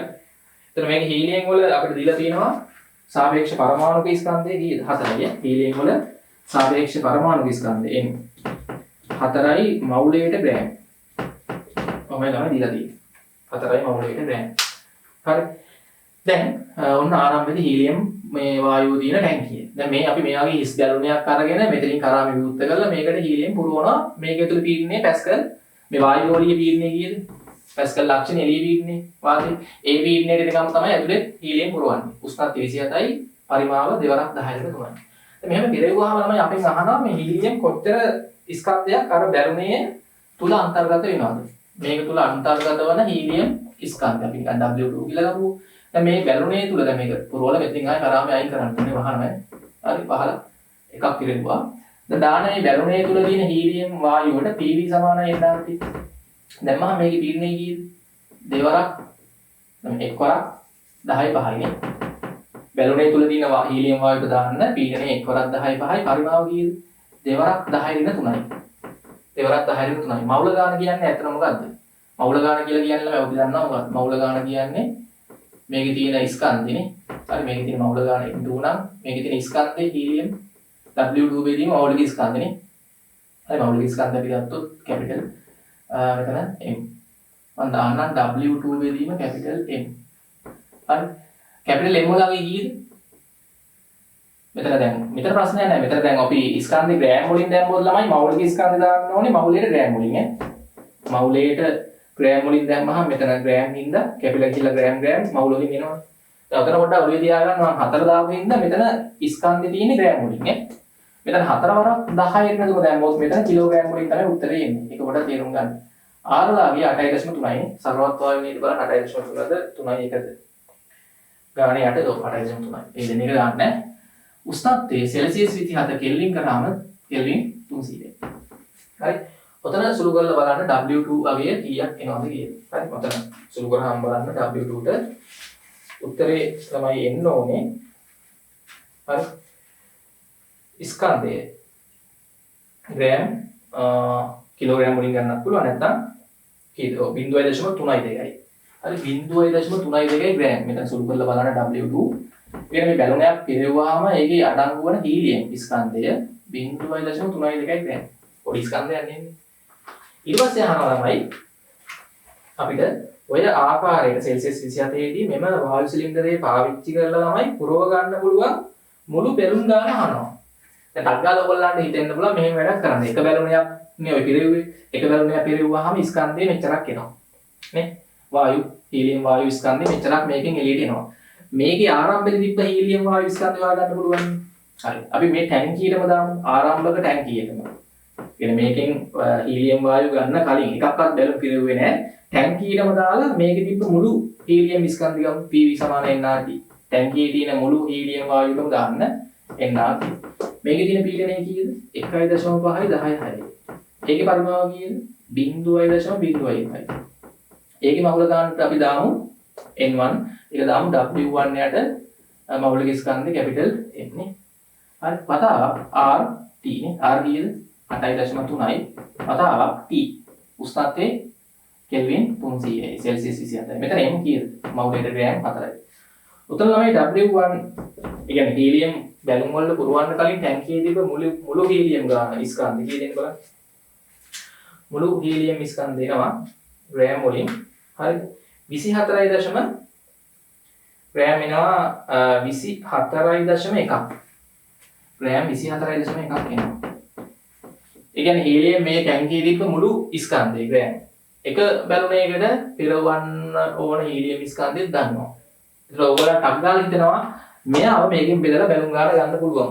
එහෙම ගත්තට ළමයි පොඩි අවුලක් වෙනවා. මොකද මම කලින් ගණන් වලත් කිව්වා කලින් වීඩියෝ එකේ මේකේ ඔක්කොම වායුව ළමයි එළියට ගන්න බෑනේ. ඔක්කොම එළියට ගන්න පුළුවන් නම් හරි. මේ ස්කන්ධේ ඔක්කොම ටැංකියේ තිබ්බ හීලියම් මුළු ස්කන්ධෙම එළියට ගන්න පුළුවන් නම් බැලුම් වලට පුරවන්න එක බැලුමකට අන්තර්ගත වන හීලියම් ස්කන්ධයෙන් මේක බෙදුවාම බැලුම් ගන්න එහෙම ගන්න තිබ්බා. හැබැයි ළමයි මේකේ අපි දන්නවා දැන් එළියට හීලියම් එන්නේ එළිය පීඩනයට වඩා ඇතුළේ පීඩනය වැඩි හින්දානේ. හීලියම් වායුව එළියට එන්න බැලුම් වලට පුරවන්න ඇතුළේ පීඩනය ටික ටික අඩු වෙලා අර වායු ගෝලීය පීඩනයකට සමාන වෙනවා. ඇතුළේ පීඩනය එක්වරක් 10 5ටම ඇතුළත් එනවා ටැංකිය ඇතුළේ පීඩනය හීලියම් වල. එතකොට තමයි මේකෙන් එළියට එන්නේ නැහැ. එහෙනම් ළමයි මේකේ ඇතුළේ කිසියම් ස්කන්ධයක් ඉතුරු වෙනවා. ඒ කියන්නේ වායු ගෝලීය පීඩනයට අඩු වුණාට පස්සේ දැන් මේක ඇතුළේ හීලියම් අරන් වායු ගෝලීය පීඩනයට බහිනවනේ. නේ? වායු ගෝලීය පීඩනයට වැස්සාම මේකේ දැන් ඉතුරු වන හීලියම් මවුල ගන්න N3 ස්කන්ධේ W3. හරි. ඔන්න ඔය ඉතිරිවන මවුල ගන්න හොයාගන්නත් වෙනවානේ. ටැංකිය තුළ ඉතිරිවන මවුල ගන්න සලකලා දාන්න දැන් PV සමානයි nRT. බැලුම් ඔක්කොම මේ පිඹුවාට පස්සේ. පරිමාව කොහොමද අපි දන්නවා? දැන් පීන්නේ එක්වරක් 10 5යි. 0.01යි පරිමාව. දැන් ඕකේ ළමයි අපිට දැම්ම හැකි W3 නේ. බෙදීම මෞලික ස්කන්ධ කොමත් 4යි R 8.3යි T කෙල්වින් 300යි. ඔතන සුළු කරලා බලන්න W3 කීයක් එනවද? 1.54ක් එනවා ග්‍රෑම්. 1.54යි ග්‍රෑම්. ඒ කියන්නේ ඔන්න ඔය හීලියම් ස්කන්ධ මේක ඇතුලේ ඉතුරු වෙනවා. එන්නේ නැහැ දැන්. පීඩන එළිය ඇතුලේ දැන් සමාන හින්දා දැන් එළියට තව එන්නේ නැහැ හීලියම්. දැන් මෙතන කලාන විරුද්ධ කරාට එන්නේ නැහැ. අර ගෙදර තියෙන ගෑස් සිලින්ඩරෙත් එහෙමනේ. ගෑස් ඔක්කොම ඉවර එන්නේ නැහැ. අර ඇතුලේ පීඩනේ අඩු වෙලා වාගෝ පීඩ සමාන වුණාට පස්සේ ඇතුලෙන් එළියට එන්නේ නැහැ ගෑස්. ඇතුලේ ටිකක් හිටිනවා. හිස් සිලින්ඩරයක් නෙමෙයි. එතකොට ගෑස් ඉවර කිව්වට ඉවර නැහැ. හරි ගෙදර තියෙන ගෑස් සිලින්ඩරේ ගෑස් එන්නේ නැහැ කියන්නේ ඇතුලේ ගෑස් ඉවර නැහැ. ඇතුලේ පීඩනේ එළිය පීඩනෙට දැන් සමාන වෙලා තියෙන්නේ. ගෑස් එක ඇතුලේ. ගෑස් තිබ්බට එන්න ඉතින් ඇතුලේ පීඩනේ වැඩි වෙන්න බෑ ඊට වඩා. ඉතින් මෙතන ළමයි දැන් කරන්න තියෙන්නේ නම් අපි එළියට ගත්ත හීලියම් ස්කන්ධය කියන්නේ W2 ගෙන් නෙමෙයි W1 ගෙන් W3 අඩු කරා නම් හරිනේ. ඒ කියන්නේ සිලින්ඩරයේ තිබ්බ මුළු හීලියම් ස්කන්ධයෙන් අඩු කරන්න අන්තිමට සිලින්ඩරය තුල ඉතුරු වෙන ස්කන්ධය. ඕක බෙදන්න එක බැලුනේකට දැන් මේ ටිකනේ පිරෙව්වේ බැලුම් වලට. එක බැලුනේකට අවවන හීලියම් ස්කන්ධය 0.3 දෙකකින් බෙදුවා නම් ඔතනින් එනවා පුරව ගන්න පුළුවන් බැලුම් ගාන. හරි ඔතන සුළු කරලා බලන්න. 70ක් කියලා එන්නේ. 70ක් කියලා එන්නේ. පැහැදිලිද? හරි. හොඳයි. ඊළඟට බැලුම් 70ක් පුරව ගන්න පුළුවන්.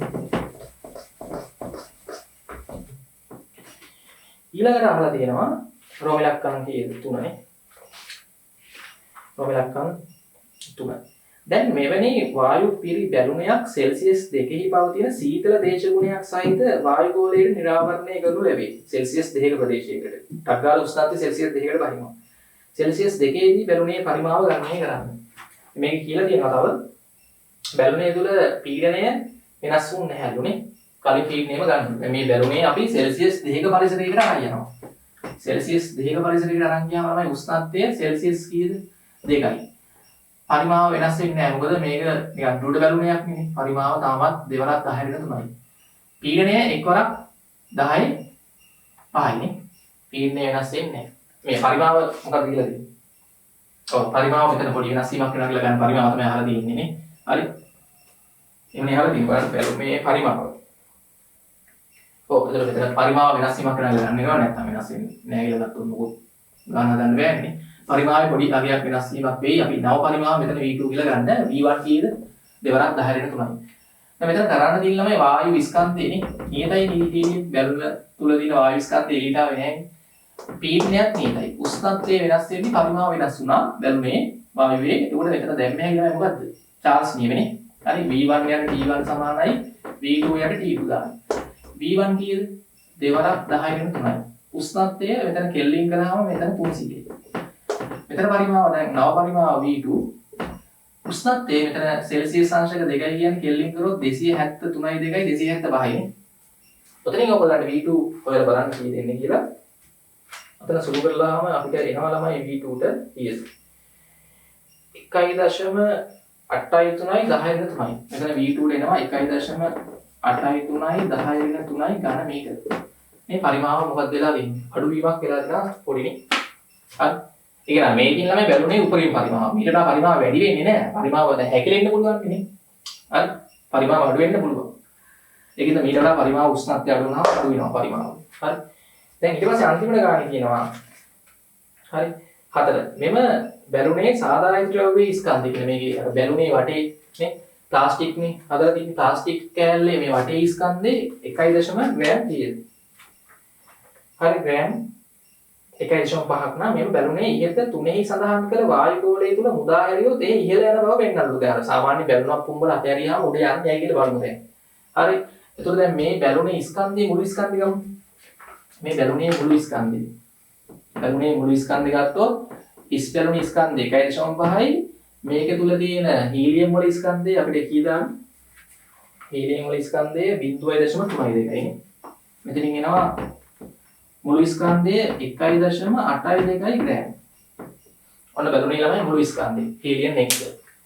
දැන් ওই ප්‍රදේශය ඔක නිදහස් කරාම ළමයි දැන් මේ හරිය අපිට තව තත්ත්වයක් දීලා තිනවා සෙල්සියස් 2 දී වාතයේ ඝනත්වය. අවට වාතයේ ඝනත්වය 1.3යි.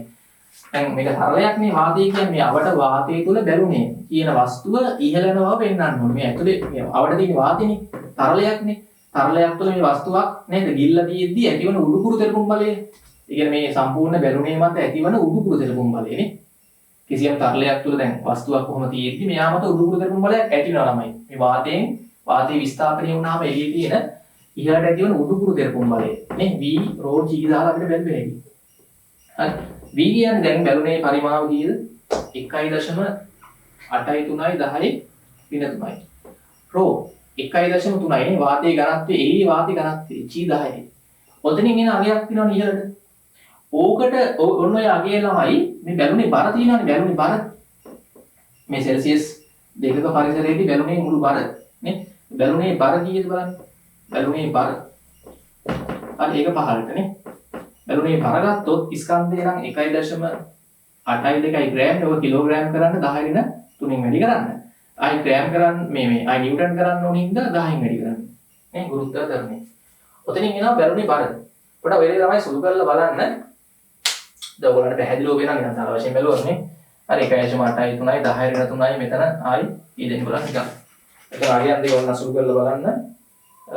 කීයක් එනවද කියලා නේ. බැලුනේ දැන් බර නම් එන්නේ මෙතන 1.82යි 10 රින 2යි එන්නේ. බැලුනේ බර 1.82යි 10 රින 2යි නිව්ටන්. ඕකට වඩා ළමයි මෙතන එන උත්තරේ වෙයි කියලා පේනවා ඔයගොල්ලන්ට. සුළු කරන්න දෙයක් නැහැ. හරි මේ බැලුනේ බරට වඩා ළමයි අවට වායු ගෝලයෙන් ඇතිවන උඩුකුරු කරපු බලය වැඩි කියලා කියනවා. මේකනේ බැලුනේනේ. හරි. මෙන්න බැලුනේ. මේ බැලුනේ ගත්තොත් බැලුනේ බර කීයද? 1.82යි 10 රින 2යි නිව්ටන් නේ. ඕක මතනේ අවට දැන් මේ ඇතුළේ තියෙන හීලියම් සහ මේ බැලුනේ මුළු බර. ඕක අපි අතාරිනවා සෙල්සියස් 2ක පරිසරයක. අතහැරියාම මේක උඩ යනවා කියලා පෙන්වන්න දෙයින්. ඉතින් උඩ යන්න නම් මොකද වෙන්න ඕනේ? මේ අවට වායු ගෝලයෙන් බැලුනේ මත ඇතිවන උඩුකුරු දෙරුම් බලය දිනවනේ. උඩුකුරු දෙරුම් බලය මොකද වෙන්න ඕනේ? මේ බරට වඩා හරිද වැඩි වුණොත් නේ මේක උඩ යනවා. ඉතින් උතර බලන්න මෙතන යූලාගේ අපි පීරෝජී දැන් මේ V කියන්නේ ළමයි මෙයාගේ පරිමාව නේ වාතයේ විස්ථාපනය වෙච්ච පරිමාව රෝ වාතයේ ඝනත්වය මේ හරිය වාතයේ ඝනත්වය හීලියම් වල ඝනත්වය නෙමෙයි වාතයේ ඝනත්වය 1.2යි ඝන මීටරයක කිලෝග්‍රෑම් කියලා දීලා තියෙනවා. ඉතින් ඔතන යූලාගේ mg ට වඩා වැඩි කියලා එනවා මේක සුළු කරලා බලන්න. ඔතනින් අපිට කිව්වේ හැකි මොකක් වෙනවා කියලාද? බැලුනේ ඉහළට ගමන් කරනවා. ඒක තමයි ඒ ගාන සම්පූර්ණයෙන්ම මම හැදුවා. හරි තව අපි එක ගානක් බලමු. හරි ළමයි අපි තව එක ගානක් හදමු. මේක 1997 ඒ ලෙවල් රචනා ගැටලුව ප්‍රශ්නාංක 6. ඉස්සෙල්ලාම තියෙන්නේ PV සමානයි 3n එකයි nm c වර්ග ප්‍රකාශනයේ සංකේත හඳුන්වන්න. හරිද මේක දීලා තියෙන විදිහට ලියමු. හරි ප්‍රශ්නාංක 7 එක 1996 ඒ ලෙවල්. ඉස්සරහා ළමයි 2000ට කලින් ගණන් ගත්තොත් මේ වගේ මේ වායු නියම වලින්ම ගෙලින්ම ඇවිල්ලා තියෙනවා ගොඩක් ගණන්. දැන් එහෙම වායු නියම වලින්ම කියලා ගණන් ඇවිල්ලා නැහැ මෑත කාලේදී. හරිද? දැන් ගොඩක් තාපයෙන් ගත්තොත් අර මිශ්‍රත් එක්ක ගන්න කියන්නේ මිශ්‍රණ කොටස් එක්ක එන්නේ. තාප සන්නයන. හරිද? කියන්නේ තාපය ඔක්කොම එක්ක පොඩක් මිශ්‍ර වෙලා තාප විද්‍යාව තාප ගතියත් එක්ක එන්නේ. හරි. ඒකෙන් වායු නියම වලින්ම දැන් දිගටම ගණන් ඇවිල්ලා නැහැ. 2000ට කලින් අවුරුදු වල අවුරුදු 6-7කම තියෙනවා පාස්පේටස් ගණන්. මම ඒකේ ගණන් කීපයක් හදන්නේ. 2000 ගණන් වල ළමයි වායු නියමත් එක්ක ගණන් අපිට කෙලින්ම ඇවිල්ලා නැහැ. හරි කොටසකට වගේ තමයි සම්බන්ධ වෙලා තියෙන්නේ. දැන් PV සමානයි 3n එකයි nm c වර්ග භාග කියලා කියන්නේ චාලක අණුවාදේ ලාක්ෂණික සමීකරණ. ඒතකොට P කියන්නේ වායුවේ පීඩනය, V කියන්නේ පරිමාවනේ. හරි 3n එකයි මෙතන අර n මෙතන සිම්පල් n දාලා තියෙන මවුල ගන්න නෙමෙයි. හරි අපි සාමාන්‍ය අර සිම්පල් n කැපිටල් n ට තමයි මෙයා මෙතන සිම්පල් n ලෙස දාලා තියෙන්නේ. හරි. ඉගෙන පටලවා ගන්න එපා. මෙතන සිම්පල් n දාලා තියෙන්නේ මේකේ තියෙන අණු ගන්න වායුවේ. අණු දින වායුව අපි ගොඩක් අණු ගන්න කියලා කියන්නේ මවුල මේ පරමාණු දින වායුව පරමාණු ගන්න. m කියන්නේ මෙතන අණු දින වායුව ගණන් අණුක ස්කන්ධේ පරමාණු දින වායුව ගණන් පරමාණුක ස්කන්ධේ. c වර්ග භාග. හරි වර්ග මැදේන ප්‍රවේගය වායුවේ වර්ග මැදේන ප්‍රවේගය. හරි. ඒ දෙක මේ හඳුන්වන්න ඕනේ. ඉහත ප්‍රකාශනය සහ පරිපූර්ණ වායු සමීකරණය. හරි. පරිපූර්ණ දැන් මේක විතර පොඩ්ඩක් පටලවා ගන්න එපා. මම මෙතන කැපිටල් M දාගන්නම්. පරිපූර්ණ වායු සමීකරණේ PV සමානයි nRT. මේ දෙක පාවිච්චි කරලා ඔයගොල්ලන්ට කියනවා මොකක් ඔප්පු කරන්න කියලාද? T උෂ්ණත්වයේදී පරිපූර්ණ වායු අණුවක චාලක ශක්තියේ මධ්‍යනාගයේ 2න් 3යි kT ලෙස ලිවිය හැකි බව පෙන්වන්නේ. K කියන්නේ බෝල්ට්ස්මාන් නීතියනේ. ඒක R යට එන්නේ සර්වත්ව වායු නීති බෙදීම අවගාඩ්‍රෝ නීතිය වෙන අතර R හරි ඒක දීලා තියෙනවා. ඉතින් මේකේ වම් පැත්ත දෙක සමාන ඉඳලාමයි දකුණු පැත්ත දෙක සමාන කරන්නේ. හරි 3n එකයි m n c වර්ග බා සමානයි n r t. ඉතින් ඔතනින් පස්සේ ඔයගොල්ලන්ට හරි මේ තියෙන්නේ අණුවක චාලක ශක්තිය ගන්න ඕනේ. අර භාගය හදා ගන්න ඕනේ තමයි මේක මේ මෙහෙම වැඩක් කරන්නම් දෙකෙන් ගුණ කරලා දෙකෙන් බෙදන්න. හරි. මෙතන භාගයයි මෙතන n එක 3 නම් වලට ලියා ගන්න නේ. කැපිටල් n එක. හරි දෙකෙන් වැඩි කරලා දෙකෙන් බෙදන්න මේක. දෙකෙන් වැඩි කරලා දෙකෙන් බෙදුවා. භාගයයි m c වර්ග භාග. හරි. Simple n r t. මෙන්න මේකට අපිට දැන් මෙහෙදි අණුවක චාලක ශක්තිය ඊනොත් නේ. හරි. ඊට මේක හරස් ගුණ කරාම 3 මෙහාට එනවා. 2යි මේ පැත්තට එනවනේ. හරි. Simple n r t. මෙතන මවුල ගාණයට අණු ගාණ කියන්නේ මොකද්ද?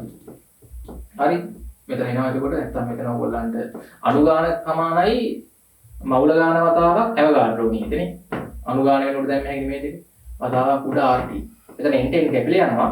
r යට n කියන්නේ k බෝල්ට්ස්මාන් නීතියනේ. ඉතින් ඔතනින් ඕගොල්ලන්ට එනවා මොකද්ද? 2න් 3යි මම මේක කලින් ඔප්පු කරා. ඉතින් තුනයි K ටක් ගාලා ඔප්පු කරන්න නිකන් ඉන්නවා කොළ කැලිය අරන් ඔප්පු කරන්න විතර. හරිද? සමීකරණ ටික ඔප්පු කරන එක වැදගත් ඈ. ගණන් වල ඔප්පු කරන්න පවා එනවා.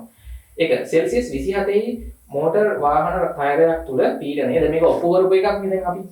මේක අපිට යට කොටස් වලට ගන්න පුළුවන් ගාන යවුවොත් සෙල්සියස් 27 මෝටර් වාහන ටයරයක් තුල පීඩනය කිලෝපැස්කල් 250ක් බව සොයා ගන්නා ලදී. පීඩනය කිලෝපැස්කල් 300 දක්වා වැඩි කිරීම සඳහා සෙල්සියස් 27 සහ පීඩනය කිලෝපැස්කල් 500යි පවතින සම්පීඩ්‍ය වාතය කවර පරිමාවක් මෙම ටයරය තුළට පොම්ප කළ යුතුද?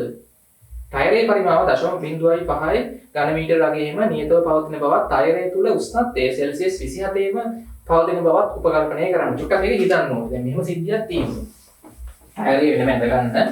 හරිද? අර වාත පරිමාවුත් අහනවා වෙනමනේ පොම්ප කරන්න ඕනේ. මෙහෙම දෙයක් තියෙනවා. ආරම්භයේදී ළමයි ටයරය ඇතුලේ කිසියම් වාතයේ පිරලා තියෙනවනේ කිසියම් ප්‍රමාණයක් නැහැ වෙන ටයරේ. හරි මේ ටයර් එක මේක ඇතුලේ ආරම්භක පීඩනය කිලෝපැස්කල් 250යි. T1. හරි මේකේ උෂ්ණත්වය T1 සෙල්සියස් අංශක 27යි. හරි. දැන් මේකේ කිසියම් මවුල ගානක් තියෙනවා N1 නේ. මේකේ ආරම්භක වාත මවුල ගාන සහ පරිමාව. පරිමාව නම් 0.5යි ඝන මීටර නේ ටයර් එකේ පරිමාව. හරි ඔමයි තියෙන්නේ. ඇතුලේ වාතය පිරලා තියෙන්නේ. හරි වාත මවුල ගාන N1. හරි පරිමාව හරිය නේද? ඔව්. උෂ්ණත්වයත් හරි කිලෝපැස්කල් 250යි නේ. දැන් ඔයගොල්ලන්ට පුළුවන් මේකේ ආරම්භයේදී දැන් ඇතුලේ වාතය පුරවන්න කලින් ආරම්භයේදී තියෙන මේකේ මවුල ගාන හොයාගන්න පුළුවන් ඕනනම් PV සමාන NRT දාලා පීඩනය කීය 250යි කිලෝ කියන්නේ 13යි පරිමාව 0.05යි මේකේ ඇතුලේ මවුල ගාන වාත N1 නේ සර්වත් වාහනයේ 8.3යි උෂ්ණත්වය කෙල්ලින් කරාම 27300යි මෙතනින් ඔයගොල්ලන්ට N1 බලන්න කීයක් දෙන්නේ කියලා මේ ටයරය තුල තියෙන ආරම්භක වාත ප්‍රමාණය මවුල ගාන ඔතන මම හිතන්නේ සුළු කරාම එනවා මවුල කීයක්ද 5.02ක් එනවනේ 5.02ක් එනවා. මේකේ තියෙන ආරම්භක මවුල ගාන 5.02යි මවුල. ඔන්න ඔච්චර මවුල ගාන ආරම්භයේදී අර අලුතෙන් වාතයේ පුරවන්න කලින් ඔච්චරක් තියෙනවා. හරි නේද? ඊට පස්සේ දැන් මේකේ අහලා තියෙනවා මේකට දැන් අපි ළමයි කිසියම් වාත ප්‍රමාණයක් පුරවන්න ඕනේ. අන්න ඒක තමයි තේරුම් ගන්න ඕනේ. දැන් මේකට අපි කිසියම් වාත ප්‍රමාණයක් පුරවනවා. මෙන්න මේ පුරවන වාත ප්‍රමාණය. එළියේ තියෙන කිසියම් වාත ප්‍රමාණයක් පුරවනවා. ඒකේ ළමයි ලක්ෂණ මොනවද තියෙන්නේ? ඒකේ තියෙන්නේ සෙල්සියස් 27 සහ හරිද කිලෝපැස්කල් 500 කිලෝපැස්කල් 500 හරි කිලෝපැස්කල් 500ක පීඩනයේ තියෙන සෙල්සියස් 27 තියෙන වාතය කොච්චර ප්‍රමාණයක් නේ කොච්චර මේ තනහනේ පරිමාවක් නේ හරි කොච්චර වාත පරිමාවක් අරකට ටයරය ඇතුළට පොම්ප කරන්න ඕනේ. මෙතන පරිමාව අපි දාගමු මොකක් හරි නෝට් කියලානේ. මේකේ පොම්ප කරන්න ඕන මවුල ගානක් මෙතන තියෙනවනේ එළියෙන් එන මවුල ගාන මොකක් හරි N2. මොකක් හරි සිලින්ඩරයක් ඇතුළේ තියෙන වාතය කිලෝපැස්කල් 500 පීඩනය සෙල්සියස් 27 මේක මොකක් හරි ටැංකියක් ඇතුළේ තියෙන්නේ මෙච්චර පීඩනයක. ඒකෙන් කොච්චර වාත මවුල ගානක් කොච්චර පරිමාවක්ද මේක ඇතුළට පොම්ප කරන්න ඕනේ. පොම්ප කරාට පස්සේ මොකක් වෙනවද? ටයර් එකේ පරිමාව වෙනස් වෙන්නේ නැහැ. පරිමාව කීයමද 0.05යි ඝන මීටරම තමයි. උෂ්ණත්වය වෙනස් වෙන්නේ නැහැ. හැබැයි දැන් මේකේ මවුල ගාන මොකද වෙන්නේ? මේ මවුල ගානත් ඇවිල්ලා මේකේ මවුල ගාන දැන් ළමයි N1 දාන N2 දක්වා වැඩි වෙනවා. දැන් මවුල ගාන. හරි. මේකේ දැන් පීඩනය ළමයි P2 කියලා ගමු. P2 දැන් මුළු පීඩනය ළමයි කිලෝපැස්කල් කීයක් වුණාද? 300 දක්වා වැඩි වුණා. එතකොට ළමයි දැන් අලුතෙන් ආපු වාත මවුල ගානෙන් තමයි මේ පීඩනය වැඩි වුණේ කොච්චර කියනද කිලෝපැස්කල් දැන් කලින් 250 කොහොමද තිබ්බනේ මේ ආරම්භක මේකේ තිබ්බ ටයර් එකේ මවුල ගානින් මේ උෂ්ණත්වයේදී මේ පරිමාවෙදී කිලෝපැස්කල් 250ක් තිබ්බා ඒ පීඩනේ දැන් කොහොමද තියෙනවනේ මොකද අනිත් උෂ්ණත්ව පරිමාව වෙනස් වුන්නේ අලුතෙන් අපි මේකට වාත මවුල ගානක් පොම්ප කරා ඒ පොම්ප කරපු මවුල ගානින් වාතයෙන් තව අමතරව කිලෝපැස්කල් 50ක පීඩනයක් එන්න ඕනේ කියලා තේරෙනවද ඒකත් එක්ක තමයි මුළු පීඩනේ දැන් කිලෝපැස්කල් 500ක් වෙන්නේ 300ක් වෙන්නේ මේකේ ඇතුලේ. දැන් ටයර් එකට අපි දානවා ආයි PV සමානයි NRT. දාලා දැන් මේකේ තියෙන මුළු මවුල ගාන ගන්න පුළුවන්. පීඩනය කීයද? කිලෝපැස්කල් 300යි කියන්නේ 10. මෙතන 3ෙන් වැඩි කරන්න පැස්කල් කරලා ගන්න පරිමාව කොහොමද 0.05යි. දැන් මේකේ තියෙන මුළු මවුල ගාන. ඒ කියන්නේ N1 දාන N2 නේ. අලුතෙන් ආව මවුල ගානයි තිබ්බ මවුල ගානයි එකතු කරලා. R 8.3යි උෂ්ණත්වය වෙනස් වුන්නේ නැහැ 300යි කෙල්වින්. සෙල්සියස් 27 කෙල්වින් කරලා දාන්න. ඔතන ළමයි දැන් N1 දාන N2 උතන සුළු කරලා බලන්න මුළු මවුල ගාන කීයද දෙන්නේ මුළු මවුල ගාන එනවා ළමයි 6.02ක් දැන්. 6.02ක් එනවා මෙතන. ඒ කියන්නේ n1 ගාන n2 නේ මුළු මවුල ගාන 6.02ක් එනවා. එහෙනම් ළමයි මට කියන්න අලුතෙන් මේ පොම්ප කරපු මවුල ගාන දැන් ගන්න පුළුවන්. හරි මේකෙන් මේක අඩු කරාම නේ කීයෙන් මවුල 6.02කින් මේක අඩු කරාම 5.02 මවුල එකක් තමයි ළමයි පොම්ප කරලා තියෙන්නේ. එහෙනම් ළමයි මෙතනින් මවුල ඇවිල්ලා තියෙන්නේ මවුල එකක්. අර සිලින්ඩරයෙන් එවල තියෙන මවුල ගාන වාත මවුල එකක් කිලෝපැස්කල් 500 පීඩනයේ උෂ්ණත්වයේ 27. දැන් මේ පොම්ප කරපු වාතයේ සලකලා මෙතන මේ පොම්ප කරපු වාතයේ ඉන්නේ පොම්ප කරපු වාතයට සලකලා දැන් මේකේ PV සමානයි ඉන්නාදී. පොම්ප කරපු වාතයේ පීඩනය කිලෝපැස්කල් 500යි 10.3යි පරිමාව තමයි අපි හොයන්න ඕනේ. මේ පරිමාව කොච්චර වාත පරිමාවක්ද මෙච්චර උෂ්ණත්වය මෙච්චර පීඩනයේ තියෙන දැන් පොම්ප කරපු මවුල ගාන එකයි නේ R 8.3යි උෂ්ණත්වය කෙල්වින් 300යි. ඔතනින් සුළු කරලා බලන්න මම කියන්නේ ඔතන පරිමාව එනවා පහවතාවක් 10.3යි. හරි මෙතන පරිමාව පහවතාවක් 10.3යි ඝන මීටර. එහෙනම් අන්න එච්චරක පරිමාවක් තමයි මේකට පොම්ප කරාම මේ දක්වා පීඩනය වැඩි වෙන්නේ. කාර්යය තුල. හරි ඔන්නක තමයි අහලා තියෙන්නේ. ඕක ළමයි මෙහෙම හිතලා හදන්නත් පුළුවන් කාට හරි මම දන්නේ හිතුණාද කියලා. දැන් චුට්ටක් බලන්න මේක ළමයි උෂ්ණත්වය වෙනස් වුන්නේ නැහැනේ. හරිද? නිකන් මෙහෙම හිතුවනම් මේක ටක් ගාලා එකපාරම හදන්න පුළුවන්. හරිද? බොයිල් නියමේ දාලා. කෙටි ක්‍රමයේ මෙන්න මේක. හරිද? දැන් මේ උත්තරේ මෙන්න බලන්න. බොයිල් නියමේ දැම්මොත්. හරිද? මෙන්න මේ පොම්ප කරන වාත පරිමාවේ ආරම්භක පීඩනය කිලෝපැස්කල් 500යි. හරි? උෂ්ණත්වය වෙනස් වෙන්නේ පරිමාව අපි V0 නේ. V0 තමයි මේ ගත්තේ. V0. එතකොට ඕක ළමයි මේ ටයර් එක ඇතුළට පොම්ප කරාම මේ එන වාතයේ ටයර් එකේ පරිමාව ගන්නවානේ. කීයද?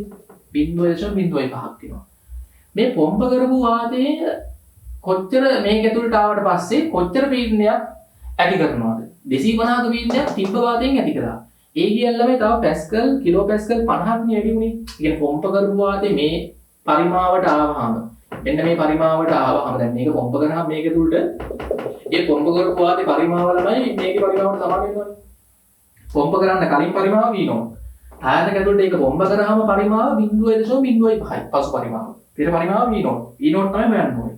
පීඩනයේ V0 පරිමාවෙදී කිලෝපැස්කල් 500.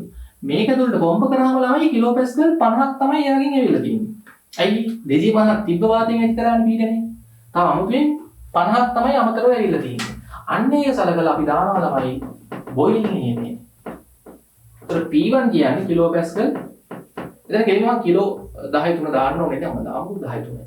පරිමාව V0 මෙතනනේ. පොම්ප කරන්න කලින් වාත පරිමාව V0. මේක පොම්ප කරාට පස්සේ ළමයි පීඩනය 50ක් තමයි එන්නේ. 300 දැම්මොත් වැරදි කිලෝපැස්කල්. 300 කියන්නේ තිබ්බ වාතයයි අල්තෙන් ආපු වාතයයි එක දෙන්න එකතු වෙලා ඇති කරන මුළු පීඩනයනේ. පොම්ප කරපු වාතය විතරක් සලකලා ගත්තාම මෙයා ඇතුළට ආවහම කිලෝපැස්කල් 50ක පීඩනයක් තමයි ඇති කරන්නේ. අමතරවනේ. පරිමාව එතකොට මේක ඇතුළට ආවහම 0.05යි. ඕක සුළු කරලා බලන්න හරියට මේ උත්තරේ වෙනවා. හරි මේක තමයි කෙටි ක්‍රමේ අර සාමාන්‍යයෙන් අපි හදුවොත් අර විතර තමයි හදන්න වෙන්නේ. සම උත්තරේ ගන්නත් තිබ්බා. පැහැදිලිද? හරි. ඊට පස්සේ ගානේ ළමයි අහනවා. හරි ඒක තමයි වැදගත් ටික. දෙක මෝටර රථයේ අධික වේගයෙන් ධාවනය කිරීම හේතු කොටගෙන ටයරය තුළ උෂ්ණත්වයේ සෙල්සියස් දැන් කොහොම ටයර් එකේ නේ ධාවනය වෙද්දී උෂ්ණත්වය වැඩි රත් වෙනවා. උෂ්ණත්වය වැඩි වෙලා සෙල්සියස් 27 57 දක්වා. ටයරය තුළ ආරම්භක පීඩනය කිලෝපැස්කල් දැන් 300 නේ තියෙන්නේ.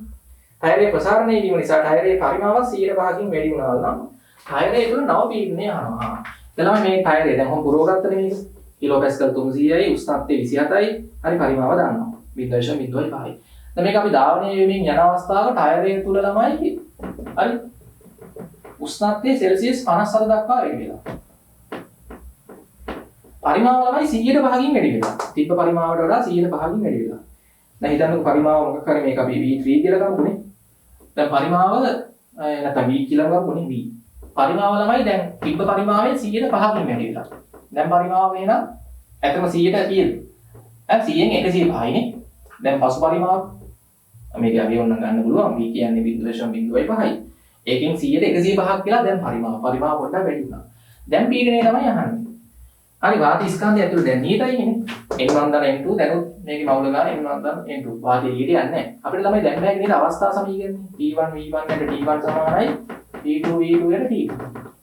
හරි. දාන්න P1 V1 යට මෙතන අවස්ථාව දෙකකට මෙහාටයි නේ. හරි මේ වාතයට දාන්න. දාලා ඔයගොල්ලන්ට ආරම්භක පීඩනය මෙතන දැන් මේ මුළු වාතය සලබලා දාන්න. මේ දැන් ටයර් එකේ තියෙන මුළු වාතය පීඩනය කිලෝපැස්කල්ම දාන්න. දෙපැත්තම.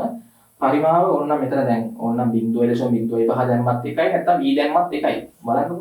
හරි T1 කීයද? කෙල්වින් 300යි. මෙතන දැන් නව පීඩනයේ P2 ඔන්න දැන් ඔතන පරිමාව දැන් මේ V නම් මෙතන ළමයි එන්න ඕනේ 100න් 105යි V. ඒක තේරෙනවද? අර මෙතන අගේ දාලා ගන්නත් තිබ්බා. 0.05 දාලා මෙතන 0.05න් 100ට 105ක් දාලා ගන්නත් තිබ්බා. මෙතන මම එහෙම දැම්මා VV කැපිලා යනවා මේකයි. එදී උෂ්ණත්වය ළමයි දැන් මෙතන සෙල්සියස් කීයද? 57යිනේ. 57ට 273ක් එකතු කරන්න. එතකොට 273ක් එකතු කරොත් 280යි 50යි 300 කීයද? 30යිනේ. 330යි කෙල්වින්. හරි ඔතන දැන් මම මෙතන ළමයි කිලෝපැස්කල් දැම්මේ. නැත්නම් කාටද මෙතන ඕන පැස්කල් වලින්ම දාන්න තිබ්බනේ. හරි 300 වරක් 10 3 ඒක කමන්නේ. එතකොට පැස්කල් වලින් මෙනවා. හරි මෙතන දෙපැත්තේ VV කැපෙනවා. පොඩ්ඩක් මේක සුබ් කරලා බලන්න. ඔතන P2 වෙනවා කීයද? P2 වගේ සුබ් කරාම එන්න ඕනේ 314.3යි 10.3යි කියලා එන්නේ. මෙතන නව පීඩනය 314.3යි 10.3යි පැස්කල්. නැත්නම් කිලෝ පැස්කල් වලින්ම ලියුවොත් 314.3යි. 314.3යි කිලෝ පැස්කල් නැත්නම් පැස්කල් 10.3ක් කියලා එන්න ඕනේ. හරි නේද? හරි. එතකොට හොඳයි. උදේට පස්සේ දැන් ඒ ගානේ අත පොඩි කොටසක් අහලා තිනවා. ටයර් තුන නව පීඩනේ හරි. තුන අන්තිම කොට සෙල්සියස් 57 දී දැන් ඔය ටයර් එකේ ඇතුලේ උෂ්ණත්වය 57යිනේ වාතයේදී. අණුවල වර්ග මැදේන මූල ප්‍රවේගය හොයන්නලු ඇවගාඩ්‍රෝ නීති දීලා තිනවා. වාතයේ සාපේක්ෂ ස්කන්ධය අණුක 27යි මූලයට ගෑන. දැන් මේ ටයර් එක තුල තියෙන වාත අණුවල ළමයි අහලා තියෙනවා. වර්ග මැදේන මේ මූල ප්‍රවේගනේ අණුවල වර්ග මැදේන ඒ කියන්නේ C වර්ග බාහවල වර්ගමූලනේ. හරි දැන් C වර්ග බාහවල වර්ගමූලේ. ඒ කියන්නේ C නේ. ඒ කියන්නේ 3යි RT යට m වල වර්ගමූලය. හරි ඒක මෙතන 3යි R 8.3යි උෂ්ණත්වයේ කෙල්වින් 330යිද නේ 57ට 273ක් එකතු කරන්න. ඒක 280යි මෙතන 50යි 330යි. බෙදීම මෞලික ස්කන්ධ කීයද? 27යි නේ. මෞලයට ග්‍රෑම් 27ක් ඉන්න මෙතන දාන්න ඕනේ 10ට 3ෙන් වැඩි කරලා. මෞලයට කිලෝග්‍රෑම්. SI එකකින් දැම්මම තමයි උතන එන්නේ තප්පරයට මීටර වලින් නේ. මෙතන C වලගේ තප්පරයට මීටර වලින් එනවා. හරි.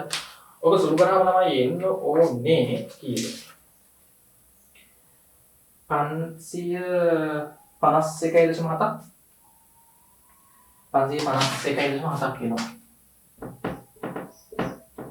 551.7ක් වගේ එන්නේ. හරි. තප්පරයට මීටර.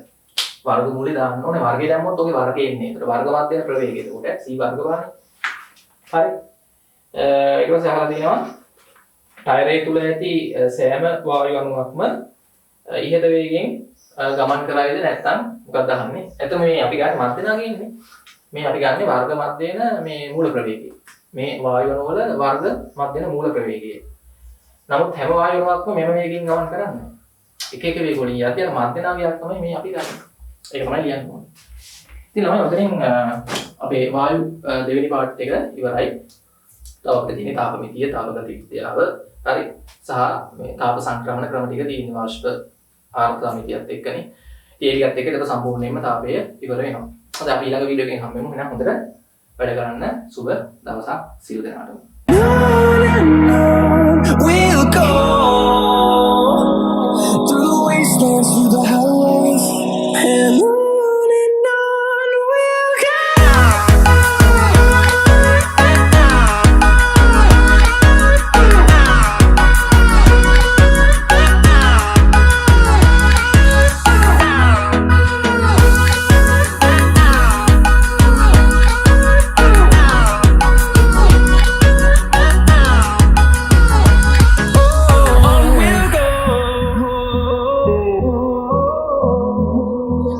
Finding